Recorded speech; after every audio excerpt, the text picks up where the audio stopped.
Hi guys, hope you're all well. Welcome back to It's Cooking Good. Today we've actually got some guests coming over. They're all the way from America. They're here on a 2-week trip.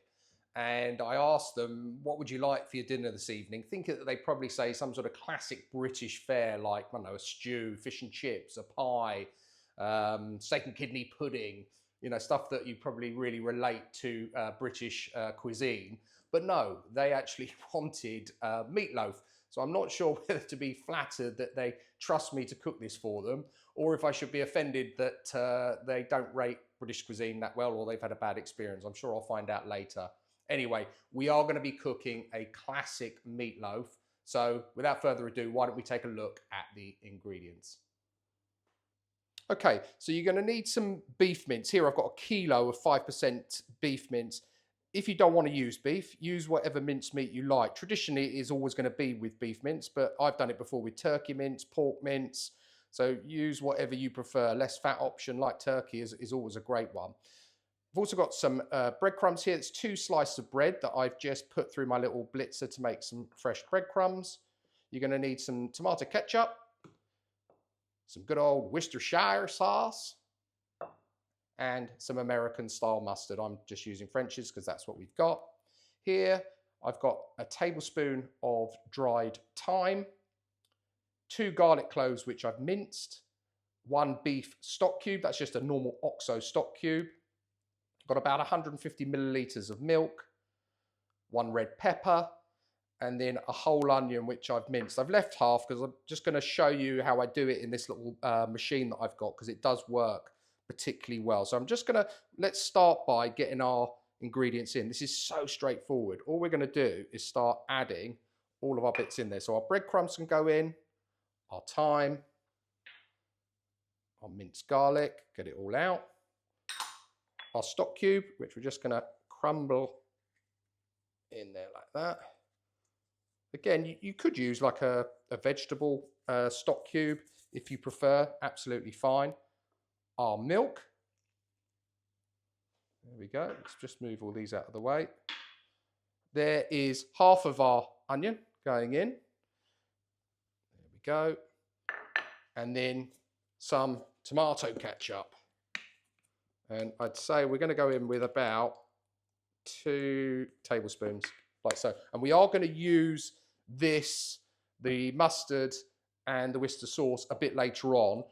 I don't need the mustard right now, but I do need a little bit of the Worcestershire sauce. So I'm going to put about a tablespoon in there. I don't want to put too much in. I don't want this to be too wet, this mixture, but just wet enough so that it's pliable and we can mold it into the shape we want. So let's just move that out of the way. Actually, I'll move that there. So with the onion, I just use one of these. These are brilliant. I did the garlic in here as well. So you just need to sort of chop your onion up slightly first, just to help it along, like so. That's it. And then we just put that into our blitzer. And it's great. It just, you could grate it on a sort of box grater if that's what you want to do and that's what you've got. This just does make the job that much easier. Give it a good shake around. So you don't really, you don't have to mince it. If you like lumpy, thicker pieces of onion, use that. But I think this works really well and it cooks down a lot quicker because this doesn't actually go in the oven for that long. So we'll add the rest of that. I've got a little spoon here just to make sure we get it all out. And that's it, and that bit's done. Move that out of the way. And then here, I've just got a red pepper. Again, this is optional. I like the red pepper in it. So we're just going to do that. And this I'm not blending down. Just take the end off there. Don't want to waste any of it. And we're just going to literally cut it up like that and then just dice it. As big or as small as you like. Entirely up to you. And this adds just a really nice sort of piquancy to the dish, I think. If you want to use a green pepper, use that. I just think the red works particularly well. That's it. Or not, if you prefer not to put them in. Okay, so that's that. Let's just get all of that into our mix, like so. And there we go. Okay. Okay, so all of our ingredients are in. That is literally it. I'm just putting on some gloves there. I'm just going to move that knife out of the way. Let's bring it in here. And what we need to do, obviously, is give this all a really good mix around. Now, I think I've said this before on another video when I made burgers and stuff. You really don't want to overwork the mince, because otherwise you will find the more you work it, the tougher the mix becomes. And you obviously you want this to be nice and juicy and succulent. Obviously the breadcrumbs and the milk will help with that, but it is only a 5% fat mincemeat. So you just want to, you know, it hasn't got as much fat that it's going to release out. You're relying on all of that meat and all the other flavors to do that for you. So, okay, that looks to me pretty well mixed, nicely incorporated. There we go. Okay, right, that's that mincemeat ready. Now we'll just move on to the next step. So let's move that to one side. What I've got here is two pieces of foil, and then down the middle there is some grease-proof paper. All right, and this is what is going to be cooked in. Now, it is called a meatloaf. You could, yes, do it in a tin if you wanted to.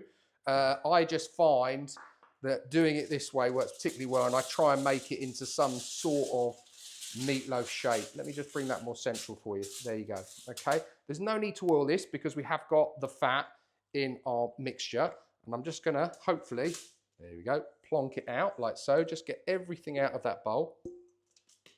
There we go. And then we're going to get a little bit creative. And what you want to do is try and make this into a loaf shape. Don't worry if it looks like it's breaking up at this stage, because it will all come together in the cooking process. This is going to feed about 6 people this evening. Again, add more. If you need to feed more, you can always up the quantities as always. Okay, that to me looks pretty good. I'm just covering those all up like that. Okay, that's it. I'm now going to just take these gloves off because I don't need those now. I've done the mucky stuff, and we're going to wrap this up. So literally fold over, pull it in quite tight there, and then over again with the other side. It's not rocket science. And then I like to parcel it up like a Christmas cracker and pull it in. The more you tighten that, obviously, the more it's compressing it. And that's it. That's what you end up with. Okay? I'll see you in a second, and we'll get the oven switched on, and then we'll put it in. See you in a minute. Okay, so there's our meatloaf parcel. Let's just get that up. And what I've got here is just a normal sort of baking tray. Let's plonk it in there. It fits, lovely. Just wrap those around. Now, I've preheated the oven to 180 degrees C, and that's fan. And I've also preheated that. It is a little bit hot. So I'm just gonna put that in there. And that's gonna go in for about 45 minutes, at which time we can pull it out, unwrap it slightly, and then we're going to coat it in a mix of American mustard and ketchup. I'll see you then. Okay, so that's had its 45 minutes. Let's just take that out. Mind your face. Let's bring it on here, like that. We've got a little bit of seepage there, only because I did put my meat probe in there. Just check the temperature, because I didn't want it to go too hot before we coat it. So let's unwrap this little present. Oh, look at that.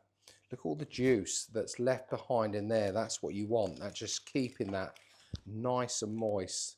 Sorry, I'm trying to mind my fingers here as much as I can.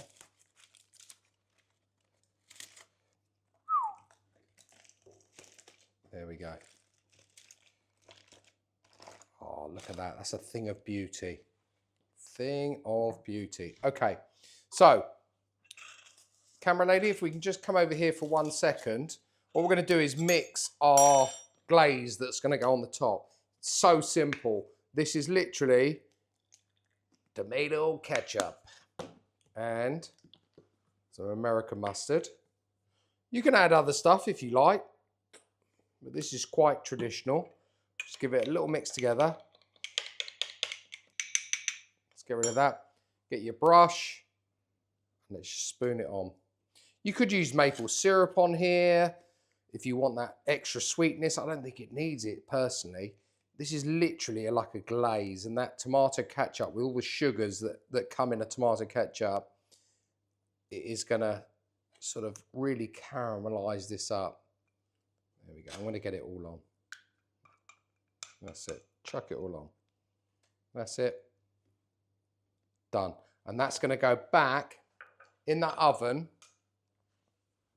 for 20 minutes till it's nicely caramelized, and then we'll be ready to give it the taste test. I'll see you then.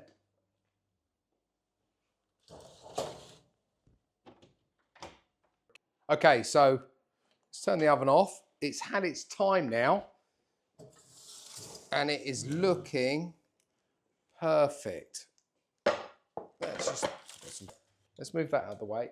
Let's close that up. And what I need to do is try and get this out of here onto our chopping board. Good thing is, it's all staying together. Look at that. Wow. That looks good. And those juices that have come out of there look amazing. Actually, let me get my fork here. Okay. So, let's just see how we've done in terms of how the meat looks. We'll just give it a nice slice. Oh, look at that. You can cut this as thick or as thin as you want. Either way, that is going to bring a smile to your face. Look at that. It's holding together nicely. Look, you can see all of the red pepper in there. The smells are amazing. That looks wonderful. All that's left for us to do is give it a try. And I cannot wait. Okay, so let's see how we've done. I've plated this up. Look at that. That does, to me, as an Englishman, for an American dish, look pretty as a picture.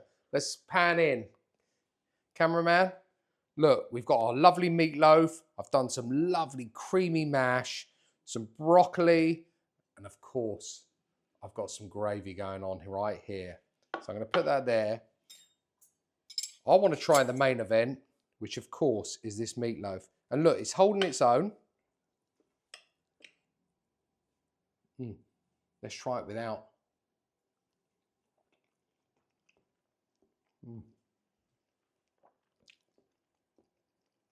That is sublime. Wow. That is like a hamburger on steroids. That really is cooking good. Let me have a little go on that. Oh, a little bit of that gravy. Oh, who doesn't like a bit of gravy, eh? Oh. Our friends from over the pond are going to be delighted with this. I'm not even American, I love it. Mash is great. I love broccoli.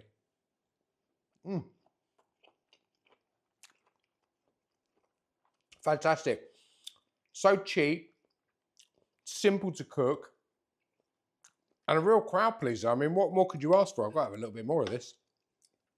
I don't even want the gravy, it's so good.